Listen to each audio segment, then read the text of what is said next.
How do we measure something like success? For some, it could be something quantifiable, numbers like grades or money. For others, it might be recognition or maybe a sense of fulfillment. More often than not, it's a combination of all of those. The numbers, the facts, whatever it may be, tells us how we feel, determines how we dictate our worth. Most of my life has been centered around pursuing success. In school, I always chased those good grades. In extracurriculars, I practiced a lot, whether it be something like speeches or identification. In my hobbies, it was always doing something as well yet as quickly as I could. All of this was done in one way or another to help me reach the next step and pursue the success that I wanted all too much. Even with this channel, the moments I felt the most successful was when a video did good. Every time I got that gratification, that A on a test, or won a competition, it pushed me to strive for the next stage of success. And then you have the low moments, the failures, or at the most the mediocre outcomes, where I didn't quite get the same push, which eventually slowed me down, at least for a bit. Every rung up the ladder felt like pure validation, and every slip, a missed opportunity, or a bad grade, a feeling of falling short of expectations. There's nothing wrong with pursuing success. I wouldn't be where I am in life if I didn't. But even as I got the results I wanted, it was never enough. I was always pushing for the next big thing, the next edge that would allow me to get ahead. I had to do it for myself, my future, sure, but also everyone around me, for all the people that invested so much in getting me to where I am. Eventually, even when I was doing good, this mindset that had ultimately done me so much good got exhausting, and my pursuits slowed down either way.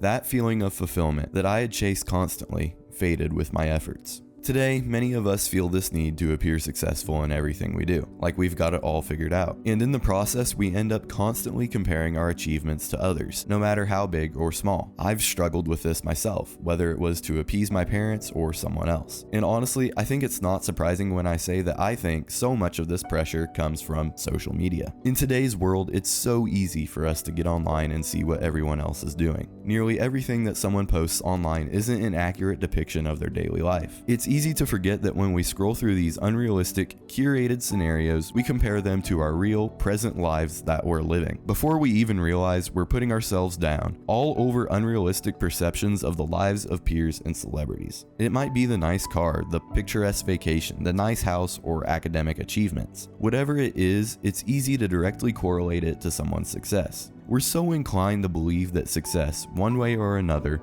results in tangible achievement, in the things people have. And sure, while these might be a good indicator of a person's effort and willingness to achieve their goals, it doesn't tell the whole story. Success is measured beyond the physical. We take the numbers and flashy photos to heart and associate them with our self-worth, measuring ourselves against someone's highlights captured in the moment. And in the end, it's not a fair, honest comparison. And all of this feeling of failure when we compare ourselves to others just discourages us more and keeps us from pursuing things we truly want to pursue. We're so afraid of failure that we lock ourselves in on something meaningless to us or stop trying at most things entirely. We don't try because we're afraid we won't perform, won't meet the unrealistic standards that we've set based on lies. Eventually, we lose sight of what made us want to achieve in the first place. The fulfillment, the excitement, and joy we got from doing things we truly enjoyed. I'll admit, I still push for success in the eyes of others, even when it's something I don't really enjoy or want to do. That's just how I'm wired, and it's hard to change. But over time, I took a step back and realized that even as I did well and felt like I was meeting the standards I thought others had set for me, I never felt like I was doing enough. I had to ask myself what I wanted for myself and what others thought of me. So while I still focus on my academics, involvement, and outwards appearance, I've compared myself to others less. I put more focus into what I genuinely enjoy, my passions for creating, studying topics that interest me, and living on my own schedule, instead of what I think would work best for others. I created what I wanted just for the sake of creation, even if the numbers and tangible indicators of success weren't there. In the end, I felt a deeper, more satisfying sense of accomplishment.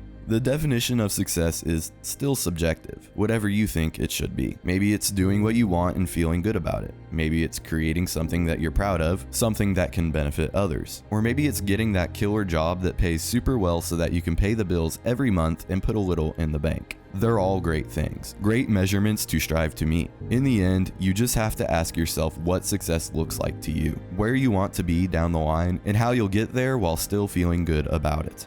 Don't let others define success for you, directly or indirectly. Pursue your goals by living a life that feels accomplishing to you, that makes you happy, and you'll ultimately end up better off for it.